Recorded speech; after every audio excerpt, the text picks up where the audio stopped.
शुक्रवार की कथा। भगवान शंकर ने सनत कुमार से कहा, अब मैं तुम्हें शुक्रवार की कथा कहता हूँ, जिसे सुनकर प्राणी समस्त विपत्तियों से छूट जाता है। पांडव वंश में एक राजा था जिसका नाम सुशील था। उसके यहाँ कोई संतान नहीं थी। उसकी पत्नी का नाम सुकेशी था। पुत्र न होने के कारण वह उदास रहने लगी। रानी स्त्री स्वभाव के कारण हर महीने कपड़ों को अपने पेट पर बांधकर पेट की वृद्धि करती रही। इस प्रकार साहस के कारण स्वप्रसूति के अनुसार सुकेशी किसी गर्भवती स्त्री को खोजती रही। संयोगवश उसने गर्भवती पुरोहित की पत्नी को देखा। कपटी रानी ने प्रसव के समय में दाई का कार्य करने वाली अन्य किसी स्त्री को इस काम के लिए नियुक्त किया और उस दाई को एकांत में बहुत सा धन दिया और अपने गर्भ के अनुकरण की सब बातें कह सुनाई। पुरोहित की पत्नी का प्रसव का समय नजदीक आया। यह सुनकर उसी तरह दाई ने भी अपने वचन का पालन किया। पुरोहित की पत्नी दाई की तरह बातें नहीं जानती थी, अतः वह दाई की बातों का पालन करती रही। दाई ने पुरोहित की स्त्री के नेत्रों पर पट्टी बांध दी और उसके उत्पन्न हुए पुत्र को रानी के पास भेज दिया। इस प्रकार रानी के पास उस पुरोहितानी के पुत्र के पहुंच जाने की किसी को कानो कान खबर न हुई। इस नाटक को कोई न जान सका।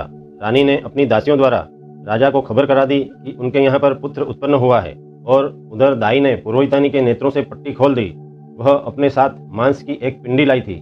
दाई ने पुरोहितानी को वह मांस की पिंडी दिखाते हुए कहा, यह बड़ा अनिष्ट हुआ है, अपने पति से इसकी शांति करवाना। पुत्र नहीं हुआ तो न सही, तुम्हारे प्राण तो बच गए। पुरोहित की पत्नी सोचने लगी, कहीं दाई ने मेरे साथ कपट तो नहीं किया। राजा ने जब पुत्र उत्पन्न होने की बात सुनी तो जात कर्म आदि करके ब्राह्मणों को गज, अश्व, रथ आदि दान में दिए। जो बंदी खाने में बंद थे उन सबको छोड़ दिया। राजा ने उसका नाम प्रियव्रत रखा। श्रावण मास प्रारंभ होने पर पुरोहित की स्त्री ने शुक्रवार के दिन भक्ति द्वारा जीवंतिका की पूजा अर्चना की। दीवार पर बहुत से लड़कों के सहित जीवंतिका की तस्वीर बनाई और 5 दीप जलाकर पुष्पमाला से पूजा और अर्चना की। गेहूं के आटे के दीपक बनाकर जलाती और स्वयं भी गेहूं के आटे को शुद्ध घी में पकाकर भोजन करती।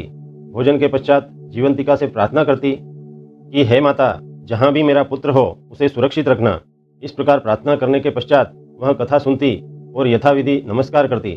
जीवंतिका के प्रसाद से वह बालक राजा के यहाँ चांद की तरफ बढ़ने लगा और जीवंतिका उसकी रात दिन रक्षा करने लगी। कुछ समय पश्चात राजा का स्वर्गवास हो गया। पितृभक्त पुत्र ने पिता की पारलौकिक क्रिया संपन्न कराई। इसके पश्चात मंत्रिमंडल ने उसको राज सिंहासन पर बैठा दिया। उसने कुछ काल तक राज्य का शासन भलीभांति किया। इसके बाद वह राज्य का भार मंत्रियों को सौंपकर पितृ ऋण से मुक्ति पाने के लिए गया जी को रवाना हो गया। उसने यह यात्रा कार्पटिक के वेश में की थी। रास्ते में वह किसी गृहस्थी के घर पर ठहरा। उस गृहस्थी के यहाँ पुत्र हुआ था। इससे पहले के 5 पुत्रों को षष्ठी देवी ने मार डाला था, परंतु इस बालक को षष्ठी देवी नहीं मार सकी। राजा के वहां रहने के कारण जीवंतिका देवी उसकी रक्षा कर रही थी। गृहस्थ ने जब अपने लड़के को जीवित अवस्था में देखा तो उसको पक्का विश्वास हो गया कि यह बालक अतिथि राजा के कारण ही जीवित है। उसने राजा से एक दिन अपने घर ठहरने की प्रार्थना की, क्योंकि आपकी कृपा से ही यह छठा पुत्र जीवित है। गृहस्थ की प्रार्थना पर राजा एक दिन के लिए उनके यहाँ पर रुक गया। फिर वह गया जी चला गया और वहाँ पिंड देने लगा। पिंड देते समय उसे बड़ा आश्चर्य हुआ। उसने देखा कि पिंड को ग्रहण करने के लिए 2 हाथ बाहर निकले हैं। एक विद्वान ब्राह्मण से उसने पूछा, यह सब क्या मामला है? ब्राह्मण बोला, ये दोनों हाथ तुम्हारे पिता के हैं। घर जाकर अपनी माता से पूछना कि ऐसा क्यों हुआ, तुम्हारी माता ही बतलाएगी। लौटते समय राजा फिर उसी गृहस्थी के यहाँ पर ठहरा। उसके यहाँ पर अब दूसरा पुत्र उत्पन्न हुआ था, जो केवल 7 दिन का था। इस लड़के को लेने जब षष्ठी देवी आई तो जीवंतिका देवी ने उसे बालक को ले जाने नहीं दिया। षष्ठी देवी ने जीवंतिका देवी से पूछा, आप इन लड़कों को क्यों बचा कर रही है, क्यों इसकी रक्षा कर रही है? इनकी माँ ने कौन सा व्रत किया है जो दिन रात आप इसकी रक्षा करती रहती हैं? राजा भी उस समय जाग रहा था। वह दोनों देवियों की बातें सुन रहा था। वह नींद का बहाना करके पड़ा रहा। जीवंतिका बोली, इनके यहाँ जो अतिथि ठहरा हुआ है उसकी माँ श्रावण के महीने में शुक्रवार के दिन मेरा पूजन तथा व्रत नियमानुसार करती है। वह नियम क्या है और किस प्रकार किया जाता है, हे देवी, वह सब मैं तुम्हें बतलाती हूँ। इस राजा की माँ उस दिन हरे रंग के वस्त्र और गहरे रंग की चूड़ियाँ नहीं पहनती, चावल के धोवन अर्थात मांड को कभी नहीं लांगती, हरे पत्तों के मंडप के नीचे नहीं जाती, हरे रंग की साग सब्जी नहीं खाती। यह सब कुछ वह मेरे लिए ही करती है, इसलिए मैं उसकी तथा उसके पुत्रों की रक्षा करती हूँ। षष्ठी देवी और जीवंतिका देवी का वार्तालाप सुनकर सुबह राजा अपने राज्य में आया। राजा ने अपनी माता से पूछा, हे माता, आप जीवंतिका का व्रत करती हैं तो उसकी विधि क्या है?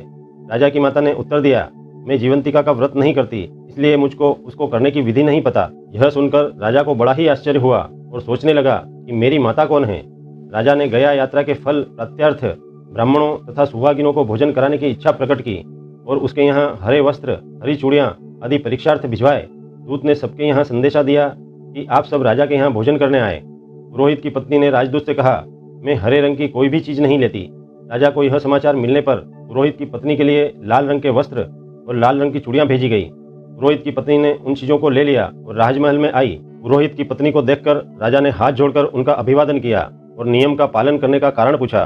उसने इसका कारण शुक्रवार व्रत बतलाया। राजा को देखकर उसी समय उसके स्तनों से मातृ प्रेम के भाव के कारण दूध की धाराएं निकलने लगी।